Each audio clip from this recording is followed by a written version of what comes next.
Cafe ಸಹ ಸಂಸ್ಥಾಪಕಿ ದಿವ್ಯಾ ಅವರು ನಮ್ಮ ಜೊತೆಗೆ ಸಂಪರ್ಕದಲ್ಲಿದ್ದಾರೆ. ದಿವ್ಯಾ ಅವರೇ, ಈಗಾಗಲೇ ಹೇಳ್ತಾ ಇದ್ರು ಎನ್ಐಎ ತಂಡ ಆಗಮಿಸಿದೆ, ಎಸಿಪಿ ಡಿಸಿಪಿ ಕಮಿಷನರ್ ಆಗಮಿಸಿದ್ದಾರೆ, ಶ್ವಾನದಳ ಬಾಂಬ್ ನಿಷ್ಕ್ರಿಯ ದಳ. ಒಂದು ರೀತಿಯಲ್ಲಿ ವಾತಾವರಣನೇ ಚೇಂಜ್ ಆಗಿದೆ ಈಗ ಆ ಭಾಗದಲ್ಲಿ. ಇದೇನಾದ್ರು ದ್ವೇಷಕ್ಕೇನಾದ್ರೂ ನಡೆದಿರುವಂತಹ ಸ್ಫೋಟ ಇರಬಹುದಾ ಅನ್ನೋ ಚರ್ಚೆ ಕೂಡ ನಡೀತಾ ಇದೆ. ತಾವು ಈ ಬಗ್ಗೆ ಏನ್ ಹೇಳ್ತೀರಾ?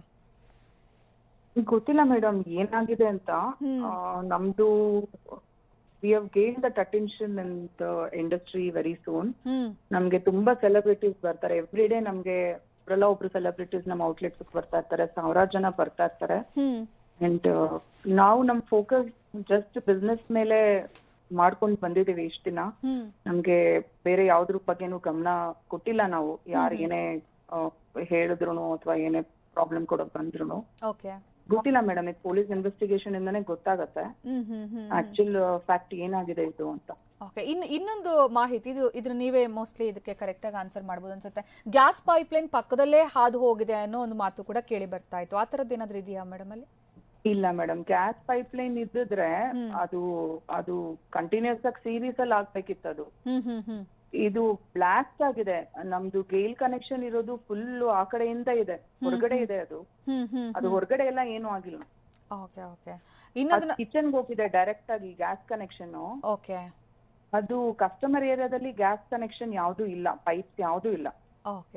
ಅದು ಹೊರಗಡೆ ಅಂಡರ್ ಗ್ರೌಂಡ್ ಇಂದ ಹೋಗಿರೋದು ಗ್ಯಾಸ್ ಕನೆಕ್ಷನ್. ನಮ್ ಕಿಚನ್ ಡೈರೆಕ್ಟ್ ಆಗಿ ಹೋಗಿದೆ ಅದು.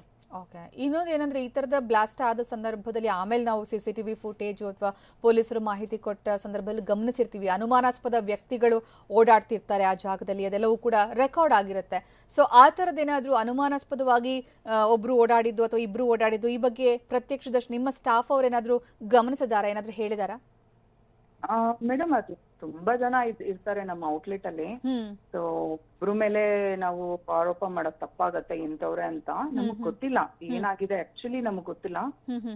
ಬಟ್ ಯಾರೋ ಇಟ್ಟೋಗಿದ್ದಾರೆ bag, it was unattended for some time, ಅದರಿಂದ ಬ್ಲಾಸ್ಟ್ ಆಗಿದೆ ಅನ್ನೋ ಮಾಹಿತಿ ಇದೆ. ಯಾರು ಇಟ್ಟಿದ್ದಾರೆ ಅಂತ ಇವಾಗ ಎಂಟೈರ್ ಸಿಸಿಟಿವಿ ಫುಟೇಜಸ್ ನಾವು ಕೊಟ್ಟಿದೀವಿ ಪೊಲೀಸ್ ಅವ್ರಿಗೆ. ಅಂಡ್ ಎಲ್ಲ ವರ್ಕಿಂಗ್ ಕಂಡೀಷನ್ ಅಲ್ಲಿ ಇದೆ ನಮ್ ಸಿಸಿಟಿವಿ ಫುಟೇಜ್. ಅದು ನಮ್ ಗಾಡ್ಸ್ ಗ್ರೇಸ್ ನಮ್ಮ ಹತ್ರ ರೆಕಾರ್ಡಿಂಗ್ಸ್ ಇದೆ. ಸೊ ಅವರು ಎಂಟೈರ್ ಫುಟೇಜಸ್ ತಗೊಂಡ್ ಹೋಗಿದ್ದಾರೆ, ಎಲ್ಲ ಬ್ಯಾಕಪ್ ತಗೊಂಡ್ ಹೋಗಿದ್ದಾರೆ ಪೊಲೀಸ್ ಅವರು. ಅದರಿಂದ ಸ್ಪಷ್ಟವಾಗಿ ಗೊತ್ತಾಗತ್ತೆ ಯಾರು ಇಟ್ಟಿದ್ದಾರೆ, ಏನಾಗಿದೆ ಅಂತ. ಖಂಡಿತ ಎನ್ಐಎ ತಂಡ ಕೂಡ ಆಗಮಿಸಿದೆ ಸ್ಥಳಕ್ಕೆ ಅನ್ನೋ ಮಾಹಿತಿ ಸಿಕ್ಕಿದೆ. ಸೊ ಡೆಫಿನೆಟ್ಲಿ ಇದು ಒಂದು ತಾರ್ಕಿಕ ಅಂತ್ಯಕ್ಕಂತೂ ಹೋಗುತ್ತೆ, ಗೊತ್ತಾಗೇ ಆಗುತ್ತೆ. ಬಟ್ ಇಲ್ಲಿ ಇನ್ನೊಂದು ಪ್ರಶ್ನೆ ಇದೆ ಏನಂತಂದ್ರೆ, ಈಗ ನಿಮ್ಮ ಬಿಸ್ನೆಸ್ ಆಗಿರುವಂತಹ ಒಂದು ಗ್ರೋತ್ ಕಂಡಿರೋ ರೀತಿ ಆಗಿರಬಹುದು, ಅಥವಾ ನೀವು ಹೇಳ್ದಂಗೆ ಸೆಲೆಬ್ರಿಟೀಸ್ ಪ್ರತಿ ಬಾರಿ ಕೂಡ ಅಲ್ಲಿ ವಿಸಿಟ್ ಕೊಡ್ತಾರೆ, ಇಷ್ಟಪಡ್ತಾರೆ, ಮತ್ತೆ ಸೋಷಿಯಲ್ ಮೀಡಿಯಾದಲ್ಲಿ ಎಲ್ಲಾ ಕಡೆ ಕೂಡ ನಿಮ್ಮ ಕೆಫೆ ಬಗ್ಗೆ ಸಾಕಷ್ಟು ಪ್ರಚಾರ ಕೂಡ ಮಾಡ್ತಾರೆ ಇಷ್ಟಪಟ್ಟಿರೋರು, ಗ್ರಾಹಕರು. ಇದೆಲ್ಲವನ್ನ ನೋಡಿ ಎಲ್ಲೋ ಒಂದು ಕಡೆಗೆ ದ್ವೇಷಕ್ಕೇನಾದ್ರೂ ಈ ತರ ಮಾಡಿದ್ರ ಅನ್ನೋ ಪ್ರಶ್ನೆ ಮೂಡತ್ತೆ ಸಹಜವಾಗಿ. ಸೊ ಅದಕ್ಕೆ ನೀವು ಹೇಳಿದ್ರಿ ಆ ತರದ್ದು ಏನೂ ಇಲ್ಲ ಅಂತ. ಬಟ್ ಬೆದರಿಕೆ ಪತ್ರಗಳು ಅಥವಾ ಬೆದರಿಕೆ ಇಮೇಲ್ ಅಥವಾ ಬೆದರಿಕೆ ಕಾಲ್ಸ್ ಏನಾದ್ರು ಬರ್ತಾ ಇತ್ತಾ ಮೇಡಮ್ ಈ ಬಗ್ಗೆ? ಆತರ ಯಾವ್ದು ಇಲ್ಲ ಮೇಡಮ್, ಆತರ ಯಾವ್ದು ಇಲ್ಲ. ನಾವು ಊಟ ಕೊಡ್ತಾ ಇದೀವಿ, ನಾವು ಒಳ್ಳೇದ್ ಮಾಡ್ತಾ ಇದೀವಿ. ನಾವ್ ಆ ತರದೆಲ್ಲ ಏನು ಇಲ್ಲ. ಆಕ್ಚುಲಿ ನಾನು ಇಮಿಡಿಯೇಟ್ ಬ್ಯಾಂಗ್ಳೂರ್ ಬರ್ಬೇಕಂತ ಅನ್ಕೊಂಡೆ.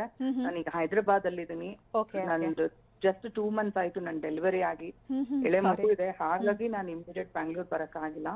ಎಂಟೈರ್ ನಮ್ ಟೀಮ್ ಇಮಿಡಿಯೇಟ್ ರಶ್ ಮಾಡಿ ಔಟ್ಲೆಟ್ ಅಲ್ಲಿ ಇದಾರೆ. ಆ ತರದವರು ನಮ್ಗೆ ಯಾರು ಆತರ ಶತ್ರುಗಳು ಯಾರು ಇಲ್ಲ. ಇದು ಬೇರೆ ಏನೋ ರೀಸನ್ ಇಂದ ಆಗಿದೆ ಅಮ್ಮ. ಇದು ನನ್ ಆಫ್ ಅವರ್ ರೈವಲ್ರಿ ಆತರ ಈ ಮಟ್ಟಿಗೆ ರೈವಲ್ರಿ ನಾನು ಅದನ್ನ ಎಕ್ಸ್ಪೆಕ್ಟ್ ಮಾಡಲ್ಲ.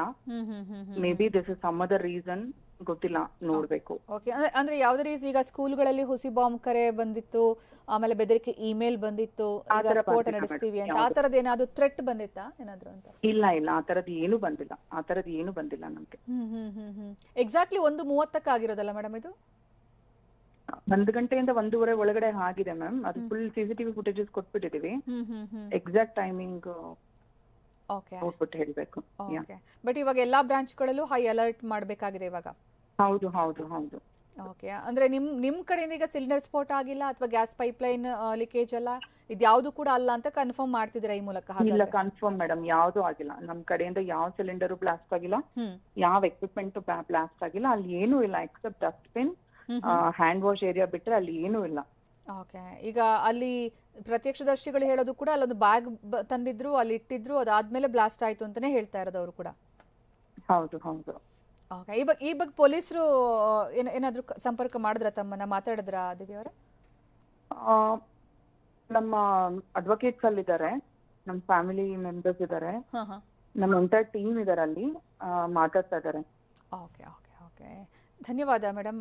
ಈ ಕಂಡೀಷನಲ್ಲೂ ಕೂಡ ನಮ್ಮ ಜೊತೆಗೆ ಇಷ್ಟೊತ್ತು ಮಾತನಾಡಿದ್ರಿ ದಿವ್ಯಾ ಅವರೇ, ಧನ್ಯವಾದಗಳು.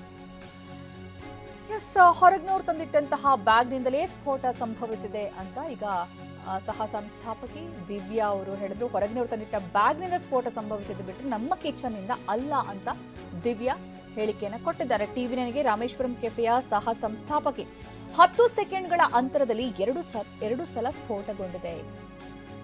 ಯಾವುದೇ ಸಿಲಿಂಡರ್ನಿಂದ ಸ್ಫೋಟವಾಗಿಲ್ಲ. ಇನ್ನು ಈ ಸಂದರ್ಭ ಯಾವುದೇ ಸಿಲಿಂಡರ್ನಿಂದ ಸ್ಫೋಟ ಆಗಿಲ್ಲ, ಹೊರಗಡೆಯವರು ತಂದಿಟ್ಟಂತಹ ಬ್ಯಾಗ್ನಿಂದ ಸ್ಫೋಟ ಆಗಿದೆ. ಹೇಳಿ ಕೇಳಿ, ರಾಮೇಶ್ವರಂ ಕೆಫೆಲಿ ಸಾವಿರಾರು ಜನ ದಿನನಿತ್ಯ ಸೇರ್ತಾರೆ, ಊಟ ಮಾಡ್ತಾರೆ. ಬ್ರೇಕ್ಫಾಸ್ಟಿಂದ ಹಿಡಿದು ಸಂಜೆ ತನಕವೂ ಕೂಡ ರಾಮೇಶ್ವರಂ ಕೆಫೆಲಿ ಯಾವಾಗಲೂ ಅತ್ಯಂತ ಹೆಚ್ಚಿನ ಜನಸಂದಣಿ ಇರುತ್ತೆ. ಈ ಮಟ್ಟಿಗೂ ಕೂಡ ಒಂದು ಕೆಫೆ ಜನರಿಂದ ತುಂಬಿ ತುಳುಕುತ್ತೆ ಅನ್ನುವಷ್ಟರ ಮಟ್ಟಿಗೆ